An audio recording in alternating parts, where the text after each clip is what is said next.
University of Advancing Technology in Tempe, Arizona. I've been teaching there for a little over 4 years after working in the game industry for 17 years. And I was going to go blazingly fast through this, but the hard work will cooperate maybe won't. Obviously, these are my opinions. I'm not necessarily endorsed by my employer.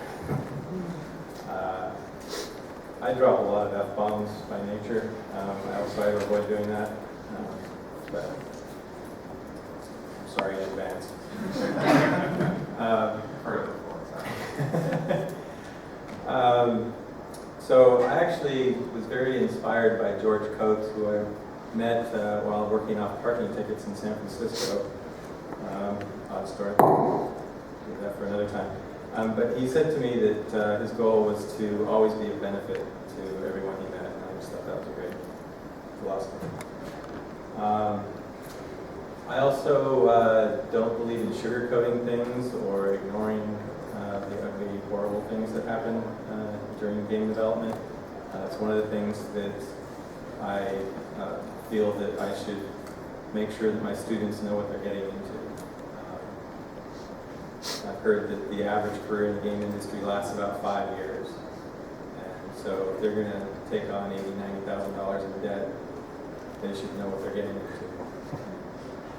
And also, I think it really is true. You don't learn as much when you succeed as when you fail. And so I give my students lots and lots of opportunities to fail. I was an early geek. I actually enjoyed school, which technically makes me a nerd. I grew up watching the space program. I was going to be an astronaut, astrophysicist, or something with astro in it. Didn't work out. I was always a big gamer, and I think that has a lot to do with the fact that I enjoy designing games, and particularly strategy games. And this is something I introduce to my students that is often something that they've never been exposed to before, and specifically games like this. Very complicated as board games go. And in this case, this was my first one. It turns out this is actually a game design kit. And the pieces that make up the map can be reconfigured. They align in any which way that you put them. The scenario cards, there's a dozen of them that tell you how to set it up and which of the several hundred pieces available you're actually going to use. And me and my best friend at the time, it's like 6th grade, it took us a good 2 or 3 months just to figure out how to play it. And it's like, I think that was wrong. Yeah, that was wrong. Start over. So, after exhausting the possibilities that were in the game, we realized, well, we can make up our own. And so that was, I think, the real first step towards being a game designer. On the electronic side, my family was one of those lucky families that got the Magnavox Odyssey, which was black and white, so it used plastic overlays for color. Static cling. Obviously, if I was going to become a modern-day game programmer, actually I still had delusions of being an astronaut, programming. I needed to do that. So back in the 70s, that meant signing up for a special course, learning on the PDP-11, and using punch cards, which wasn't quite as rewarding. The other big thing then was discovering girls were interesting. But as an introverted nerd, didn't have a whole lot of luck there, so I'll become a rock star. My mom loved that idea. I actually did play and dance, though never professionally, but I became a sound man, and I toured all over North America and Europe. My first tour was with a band called Violence, so I can legitimately say that I participated in acts of violence in major cities all across America. The last tour that I did was kind of a disaster, and a friend of mine from 6th grade who'd gotten a job as a tester at LucasArts told me about it, and I said, hey, that sounds like fun. Let me know when they're hiring. And they were working on a game called Secret Weapons of the Luftwaffe. Back to those war games, I'm a big World War II history buff, so during the interview I really laid it on thick. Yeah, that's what you want me to work on. And first lessons that I share with my students is, it doesn't matter what you want. You're going to work on what the company needs you to work on. Yeah, I didn't really like graphic adventure games. And I ended up working on two of the best. So, go figure.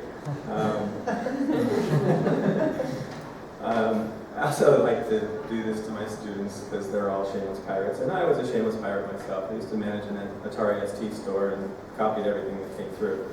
But then once I started working in the industry and saw just how hard people work, I felt bad. And also karma, right? You know, if I want people to pay for my games, I ought to pay for theirs. I did some contract testing at that time with Spectrum Holobyte.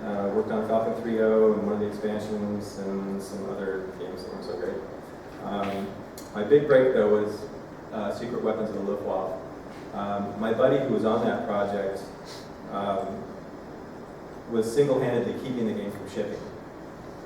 And the policy was, we will not ship the game if there are any repeatable crash bugs.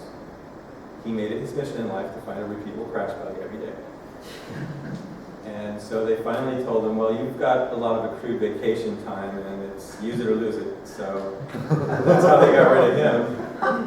But I was the only one that could step in and play the game at his level, so yay. And I got to meet Larry Holland, who was behind that, and realized that he was an independent contractor, not a Lucas employee. So I went out of my way to make a good impression and talk him into hiring me. And that worked out well. Because his next game was X-Wing. And even though I was hired to be the lead internal tester, I wasn't being held down in any way. And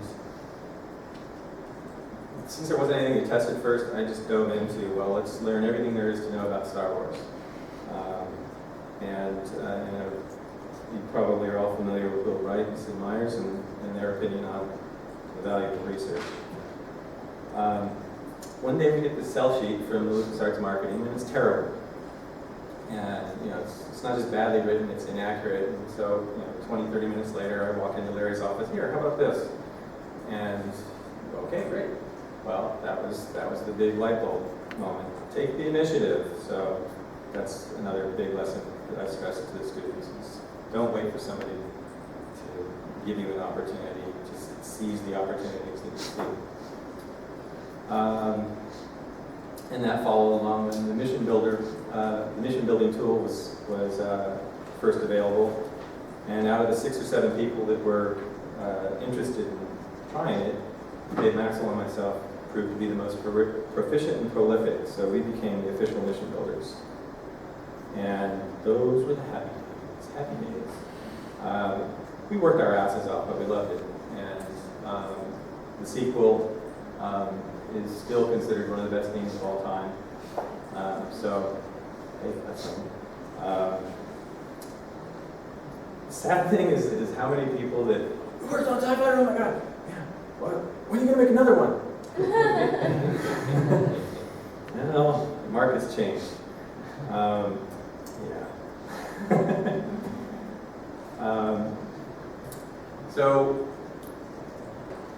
that idea that you get to work on some big franchise, and it's a game that you love, and you're part of it, and it's successful, and that's all wonderful. And of course, kids going into game schools, that's kind of their dream. But getting back to some of the negatives that are associated with the industry, there's a lot of things that can go wrong. And we thought we were being smart. Everybody really respected Larry and his leadership, and when he decided, well, we're gonna try to do 2 things and have 2 partners, sounded like a good idea at the time. But if any of you have worked on a team, you know how hard it is to keep that team focused and sharing the same vision and the same goals and just working together well. And if you've got a team that does that, and we were a team, lean, mean production machine, we just delivered. And as we grew, we're hiring new people, and they're not the same, and you just can't mix and match people. I think that's one of the toughest things, is to assemble that superstar team that can really deliver. And so now I know, when you have that, you hold on to it. Unfortunately, that didn't happen at Total Games. 10 days after leaving Totally Games, I was working down the street at Stormfront on my first console title, which turned out to be Bloodwake. Wonderful name, thank you Microsoft Marketing for coming up with that brilliant name. There's not a drop of blood in the game.